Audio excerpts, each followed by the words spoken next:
Let's get into our first question. This comes from Bryce. Saw Frank Saravalli write a pretty scathing article on Jarmo and how he should have been fired as well. Do you think he should be fired after this utter gong show? So obviously Kekäläinen was the guy that brought in Mike Babcock, him and the president of hockey operations. It was their choice. They really needed to hit on this hire when looking at Mike Babcock because they were coming off such a dreadful year. And Jarmo Kekäläinen as a whole has been there for literally over a decade. He was hired spring of 2013. So this was kind of probably his last coaching hire unless it really worked out. It could have been his last coaching hire, but apparently not because now it obviously ended in utter disaster. And the Columbus Blue Jackets came out with a statement saying, yeah, he's going to stay. We still have faith in him. He's our guy. He's definitely on. We're definitely disappointed in him. That statement was kind of along those lines of like, we're disappointed. We're going to hold him accountable, but we're not going to fire him. We're going to give him another shot. And then Frank Saravalli, I think before maybe even that came out, he wrote this brutal article basically being like, yeah, Mike Babcock's gone, but why the hell is Jarmo Kekäläinen still here? He went in on him, so I kind of wanted to go over some of that right now. Wait, that's the tweet.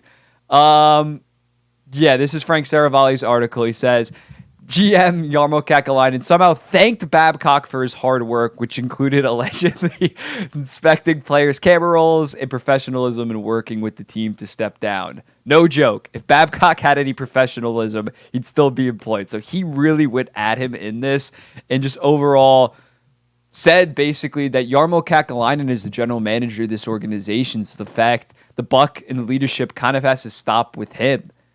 Buck stops with him. Yeah, that's the saying. So when you look at your general manager, especially a guy that's been here for over a decade and is coming off his worst season yet, how does that guy survive this kind of scandal where it's without a doubt one of the it is one of the biggest hockey scandals in the NHL. Like, obviously got figured out. There's not horrible ramifications like, say, the 2018 World Juniors, but this has been one of the worst looks for the NHL in recent years. So you look at that, the guy that's been here for over a decade that hasn't really posted amazing results. They've made the playoffs 5 out of those 10 seasons. They've only won 1 playoff series.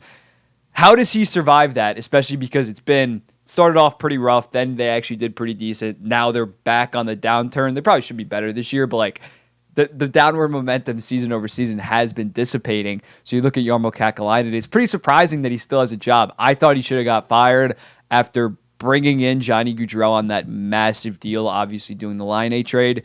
This season, they should have been far better, even with Zach Werenski getting hurt like 10 games into the season. I thought that they were extremely disappointing. It's unacceptable to be like the worst team in the entire NHL.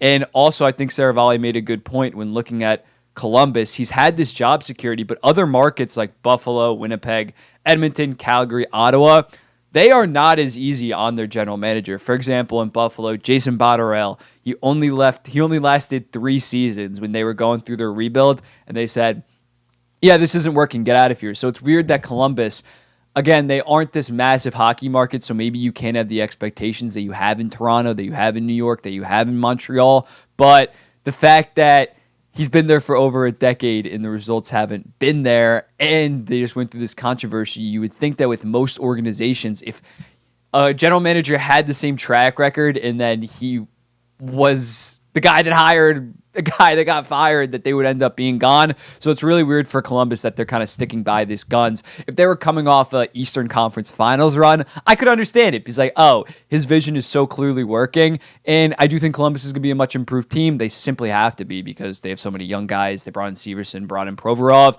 But he doesn't have the track record to survive this kind of thing. I think it's really weird. It's just going to keep Columbus mid if they keep on having Jarmo. He's done some really good things. The Panarin trade. Line A trade was probably a net win just because they were able to keep Line A, unlike Pierre-Luc Dubois, who immediately wanted out, and the Jets ended up having to trade him. But there's been some definitely wins in some Jarmo Kekäläinen and some very solid draft picks. Seth Jones trade was also fantastic. Werenski, that got him at like 8th overall.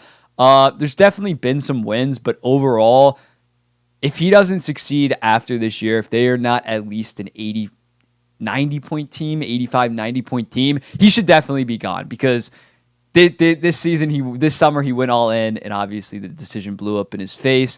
So looking at Jarmo Kekäläinen, it is probably a make or break year. I made a clutch points video saying that that he is on the hottest seat in the entire general manager. I made that like weeks ago before this Mike Babcock thing, and now it is literally do or die. He might have more pressure on him than Pierre Dorian, who has a new owner and obviously pretty high expectations. But let me know in the comments, what do you think about Jarmo Kekäläinen? Do you think he survives?